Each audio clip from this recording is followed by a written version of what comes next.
What is up, my friends and fellow BusyBees? I'm gonna apologize in advance today. I hope you can't hear it in my voice, but I am quite sick. So if I sound a little bit like I'm talking through my nose, it's because I am. My sinuses hate me right now. But the podcast must go on. Today I wanted to walk you through one of my latest custom projects that I worked on because it was just a cool project in general, something a little bit different, but something I was really proud of and how it turned out. And there was also some good kind of business lessons along the way that I think are helpful to point out and for people who are looking to sell their own pieces and run their own business doing furniture refinishing. I thought it might just be interesting to hear how this all goes down and how I navigate these situations. So if you are someone that's been following me on Instagram and watching my stories, you may have seen some sneak peeks of this custom project. But I had a client reach out with a big, beautiful, vintage roll top secretary desk. I'm not sure when it is from. She said it was a family heirloom that's been passed down, and I would estimate that it's nearly an antique just from what I saw of how it was constructed and knowing kind of the era that those styles of desks were popularized and the way that the roll top is constructed. It was like the old school kind of like yarn through the wood slats to make it kind of come together. So I'm assuming it was kind of like 1930s-ish, but that's just a vague guess. Beautiful solid wood piece regardless, with some carved wooden handles on the drawers, and just a really solid piece. Like, two people carrying it, it was a very heavy piece, and that's coming from someone who moves furniture around by herself all day, every day. This client submitted an inquiry for custom work through my custom intake form, and this is something I've been talking about a lot lately, but I find it so helpful for me in my business. It is a form where I can send one link to someone or market this link widely so that people who are interested in getting custom work done from me can just go to this form. They can submit everything. It goes through all of the questions that I would need answered in order to provide an informed estimate. And it's all the stuff that I would be going back and forth with a client, asking them questions about typically and previously to integrating this into my business. And it's just all in one spot. I can send the link out. The client at their leisure can go through and submit the form. They can attach photos of the piece and any inspiration photos that they have to this form. It's super useful, and I have recently put together a guide going over everything you need to do to put together one of these forms for yourself and your business. It walks you through the technology side and where to click and what to do. It walks through all of the questions that I include on my form and why I think they're important to have, and just takes you from A to Z through the whole process. If you would like to grab that for yourself, you can go to meldiditherself.ca/custom-guide. It will also be linked in the show notes of this episode. But this client went through, submitted the request, and I sent off an estimate to her. I actually don't know how she came across me and my business, because I do have a portion in the intake form where I ask where people heard about me, just for my knowledge, and it's just helpful information to know if I should lean into a certain source, if I see that people are often coming from a certain avenue, like from Instagram or Facebook or an interview that I do or something like that. But she chose other and didn't add any further details. So I actually don't know for this one. But she had this desk and at the time said that she was interested in a dark brown stain along with a polyurethane, and that she was unable to bring the item to me or rent a vehicle to bring it to me. She also included some photos of the piece, which was great because there was a lot of details on this piece in terms of the roll top portion of the desk that I would need to be sanding down and staining, as well as the cubby system that was inside and the drawers, which were in pretty bad shape. So that was helpful information for me to have when putting together the estimate, because I knew it wouldn't be just like a quick flat, scrape it down, sand it quick, stain it, and she's done. This was going to require a little bit of blood, sweat, and hopefully no tears. So I put together an estimate, also taking into account the fact that I would need to be providing transport for this piece. And when I do so, I'm taking into account the cost of the vehicle that I'm going to need to rent to transport the piece, as well as like my time that's going to have to be invested. So this client lived about 45 minutes from my house. I rent a van from Home Depot in order to do this kind of thing, and I honestly don't always offer it as an option. This was a really cool project that I was really interested in taking on, so I added in the delivery fee, which actually ended up not quite covering the amount that I was charged for the van because it ended up taking longer to do the back and forth and pick up and drop off and everything. So that was a lesson learned on my end. If ever I need to pick up and drop off in her general area again, now I'll know how long it takes to do that. But that's something that you're really going to want to take into account and know ahead of time before you provide an estimate, is whether or not you're going to be the one that's having to pick up that piece, because it's obviously much easier if a piece is just delivered to you, it's sitting in your garage, you work on it, and then they come and they take it away in a timely manner. But make sure that you are charging extra for that transportation because, like I said, it's the cost of potentially renting a vehicle if you don't already have a truck or van. It's the gas and added wear and tear on that vehicle. And it's also your time that could be used in the workshop. So in the way, if you would pay yourself an hourly rate when you're refinishing the furniture and this person lives a half an hour away from you, that's going to be a half an hour there to pick it up and a half an hour back. So add that hourly rate on there and then some for the gas and the wear and tear. Because at this point of providing the estimate, you are saying this is what it would cost to do this project, and the person can say they're no longer interested, and that's fine. But I always recommend throwing out a number that feels like it makes sense, it feels good to you, you feel good about taking that project on for that amount of money. Because if it is for pennies and you're doing all of this work and then you may potentially run into some hiccups along the way as well, you're going to have a lot of frustration and you're going to feel really resentful about that project, which you don't want, because that is what ends up in people no longer offering custom work for the most part because they didn't set themselves up for success. So I sent over the estimate and the client got back to me and said, I'm going to get my mom to pay for this. I'm just trying to work out the details. I'll get back to you. So mom reaches out to me and she actually lives in the US, which was something new for me to navigate in terms of accepting payments because typically I accept an e-transfer or cash as payment. I've also offered PayPal in the past when it kind of made sense or when someone preferred it. But keep in mind, if you are doing that there's going to be a service fee and they may take a percentage depending on the payment processing software that's being used. But mom reaches out, said she's going to be providing the payment and asked if it was possible for her to mail me a check, which I would honestly typically say is fine. I have accepted checks in the past. I find with older generations, it's something that they're more used to doing. So for custom work, I've definitely accepted it, but it was more the check getting to me and getting to me in a timely manner that I just didn't want to roll the dice on. So I actually didn't feel great about that option, and I offered instead a couple alternatives, one of which being PayPal. So I said I could send a request to you via PayPal and you could pay via that medium if that feels better for you. And she actually came back with a suggestion that she just send the money to her daughter and then her daughter could send an e-transfer to pay on her behalf, which ended up working out great, and that's what we did.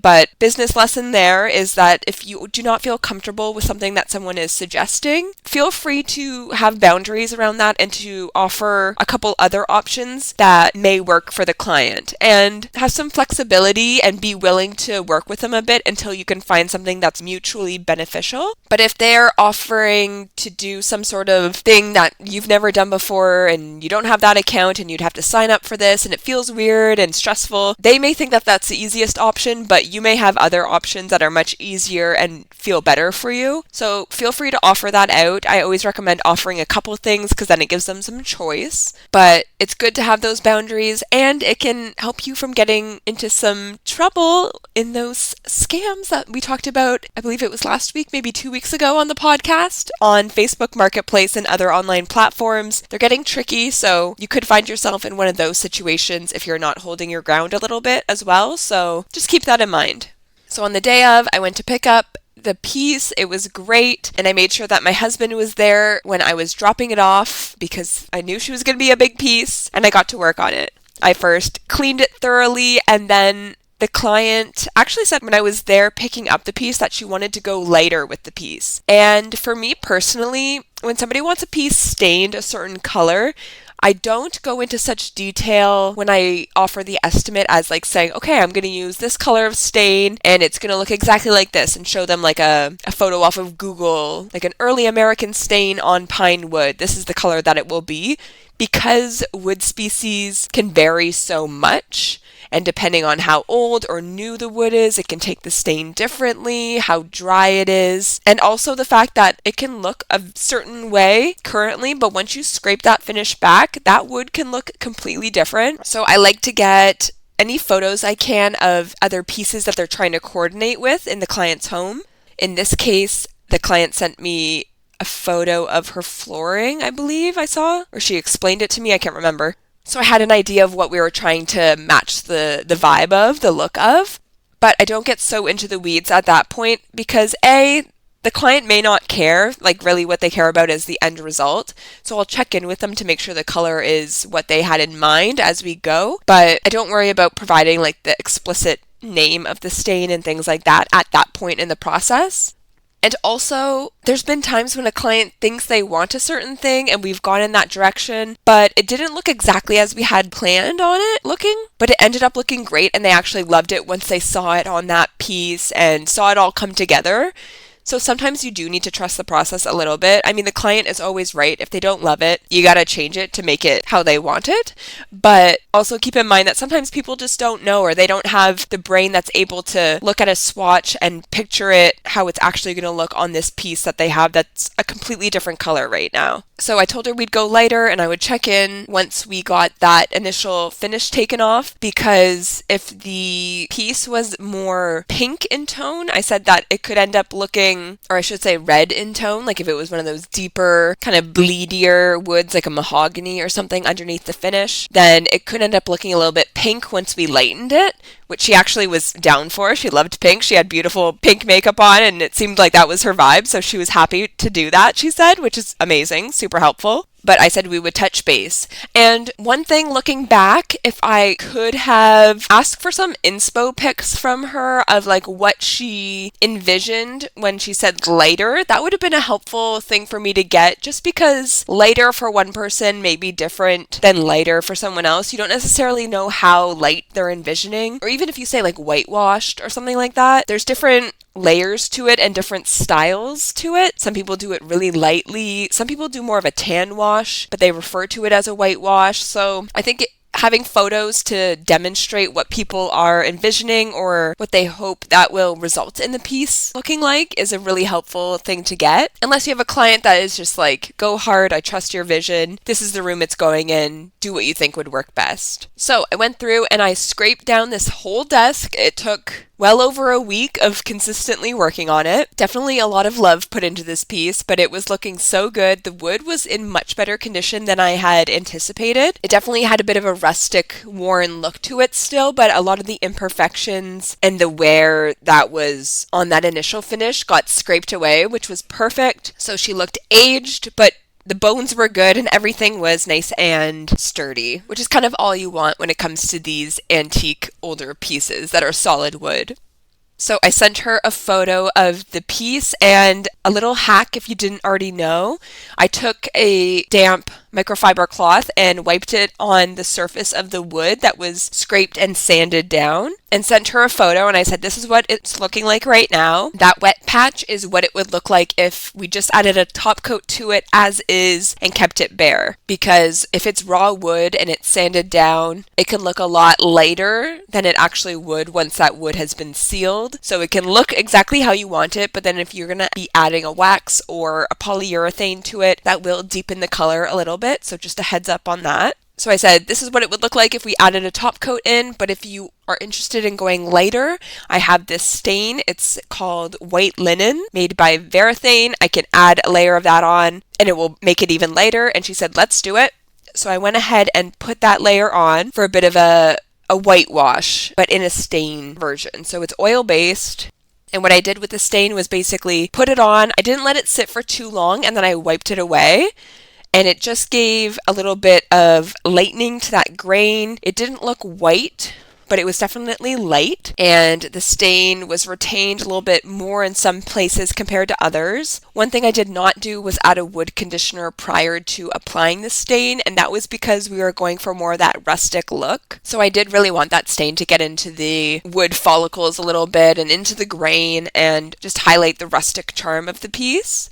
And again, because you never know what people are envisioning versus what you actually do, because there was a lot of nooks and crannies on this piece, I just stain washed the top part of the desk and sent an updated photo to her of that and said, this is what it's looking like so far. And she said, I love it. So I said, okay, perfect. Because if she was envisioning something else, then that's much easier to sand down and redo than having done the whole thing and she decides she doesn't like it. So another tip there, check in along the way and make sure things are going in the right direction.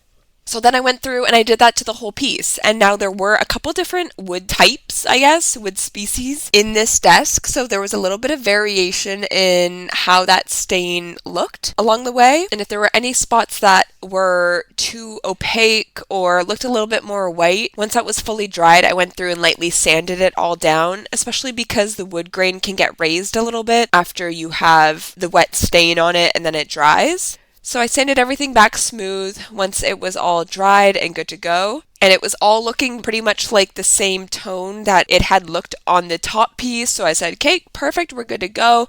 Added a polyurethane and a satin finish, a water-based. And I was like, awesome, this is almost done. Another thing worth noting is when I reached out about the white linen stain wash is I also mentioned that I had sanded down the drawers inside outside the base of them because like I said they were looking at about 100 years old. They were showing their wear. And I said I was able to clean them up a little bit, but the bases of the drawers are still looking a little bit bleh. Would you like to add a liner to it? And I sent some options of wrapping papers that I had on hand to use as drawer liners. She chose one of the botanical ones that looked great, especially against the whitewash color of the wood. And so I added those in. I shined up the hardware. There's like a little keyhole ornate hardware situation on the roll top. I just used a little bit of Barkeeper's Friend and some fine steel wool to clean that up, and it was looking shiny and beautiful. And I was like, amazing, this is almost done. We can take her home. And I got ahead of myself because what should you do before you add top coat? You should touch base with the client and make sure it's looking how it's supposed to look. So I reached out to her and I said, good news! She is looking great. She's ready to go home. Here's some photos. All excited and ready for her to be so happy. And she very politely replied back, hey, I'm just wondering, like, it looks like it's maybe a little bit patchy. Is that just like the lighting or what do you think? And I was like, oh.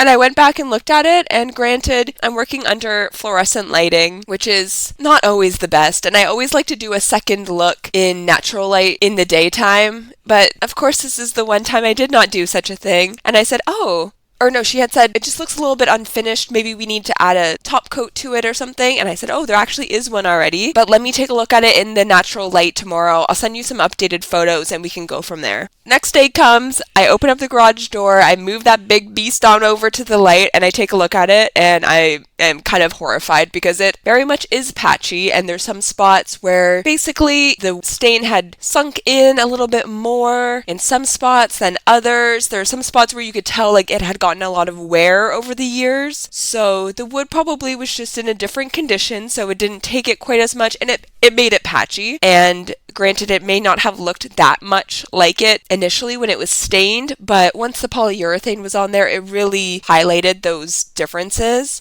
And I looked at it and I was like, I simply cannot even take updated photos and send these to this woman because she is so correct right now. And I was pretty embarrassed, to be honest, because that's something I should have done ahead of time. I should have known to send the updated photos before we added in the poly, but also maybe it wouldn't have shown as much until the poly was on it anyways. Whatever, who knows? I got to work immediately sanding back that poly and getting through that finish and going through and adding a second layer of stain on. And I sent her an updated email. I said, you were so right. Once I saw it in the daylight, It was definitely looking patchy. I'm going to go through and add another layer of the white linen on, and I'll send some updated photos later today. I apologized for it, and she said, okay, great, can't wait. Later that day, once I was able to do that, I sent photos over and said, here's how it's looking so far. Let me know if you like it as is, or I can definitely go more opaque with it and make it even lighter. And she said, it's looking amazing. That's exactly what I envisioned. Like, this is great. Go ahead and add the finish on, which made me so happy because, you know, you're always kind of holding your breath as you wait for that response to come in. Because, like, you think you're doing it right, but then you don't know, and you always second guess yourself. I still do it too. And evidently, I still make mistakes as well, which is why I wanted to share it here today.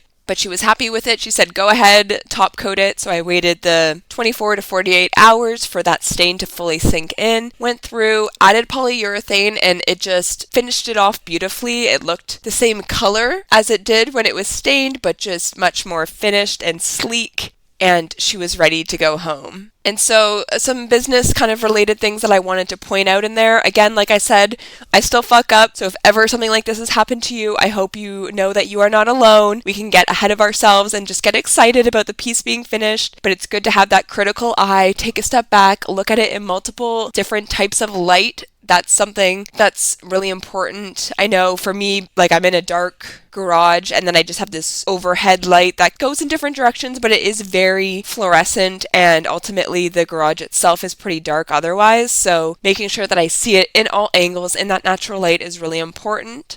Also, the client is always right. Like, whatever look they want on their piece is their prerogative.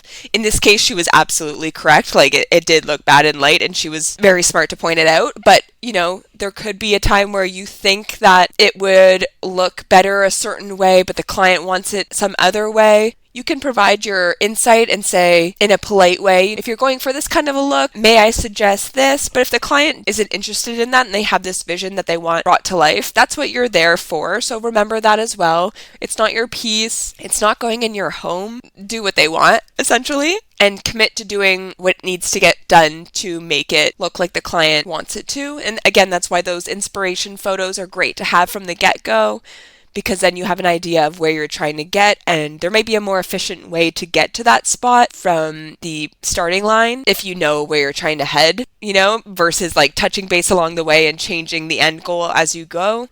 And the liners, like I mentioned, the drawer bottoms weren't looking great. So on one hand, I have a certain understanding that these are pieces that have lived a life before, and sometimes it's not going to be perfect looking.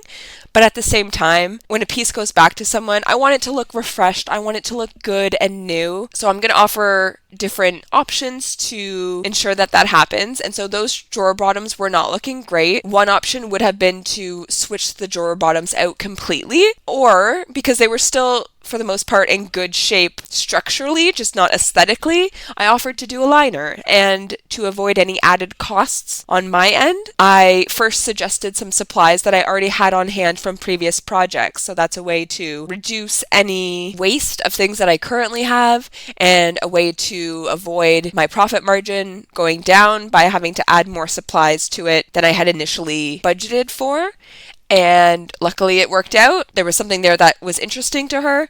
And so that's why I also like to pick up different liners when I see them around. I find that in spring and summer is the time that I find a lot of them. A lot of people really like floral liners or botanical looking ones. Also just like neutral ones with very sparse patterns and not a lot of color to them. Like, it's nice to have an array of different options that the masses may like. I also love to have like some really impactful, eye-catching ones as well, because that's definitely a certain vibe as well that some people are interested in. But having those on hand, if you can find them for a great price while you're out and about. For me, I find a lot of my wrapping paper that I use as liners at HomeSense, and there's just like one or two of them, and they're there until they aren't, kind of thing. So I grab them as I go. And it's usually about $4 or $5 for a roll of wrapping paper, which could be used for like a couple dressers or multiple sets of nightstands and things like that. So it goes a long way for a very little price, so I don't mind picking that up when I see it. And other things you can use are things like fabrics, wallpapers, peel and stick wallpaper, stationery. You can get creative with that. But that's a nice added touch, and you know, it added a little bit of pizzazz when you open up those drawers that they weren't even initially looking for. So I think that's a nice option to offer. And also be really thorough in your refinishing of pieces. For example, this desk, like I said, it was all solid wood, so everything was up for grabs in terms of being refinished.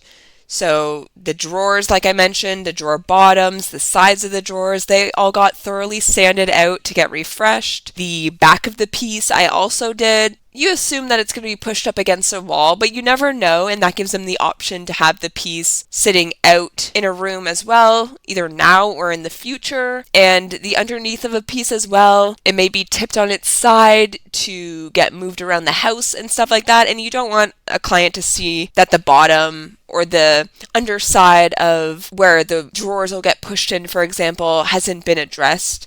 So just make sure that you're thorough with all those nooks and crannies, because maybe they'll never notice it, but if they do, they're probably going to appreciate that you had that attention to detail. And as a business owner, I'm always looking to add some unexpected delight into the pieces for my clients, which is why I also include things like a thank you note with the piece and extra paint if it's a painted piece in case touch-ups are ever needed. Just those little things that show that I really thought about the client experience and I'm doing my best to make it as good as I can. And something you may not know about me, I love little motivational messages. They always get me fired up, and I keep a running list of ones that are especially catchy or speak to me in the Notes app on my phone. And I end every podcast episode with one that I've noted down over the years in hopes that you leave our time here each week feeling inspired, motivated, and ready to take on whatever comes your way this week. So this week's Mel's motivational message is, a diamond doesn't start out polished and shining. It once was nothing special, but with enough pressure and time becomes spectacular.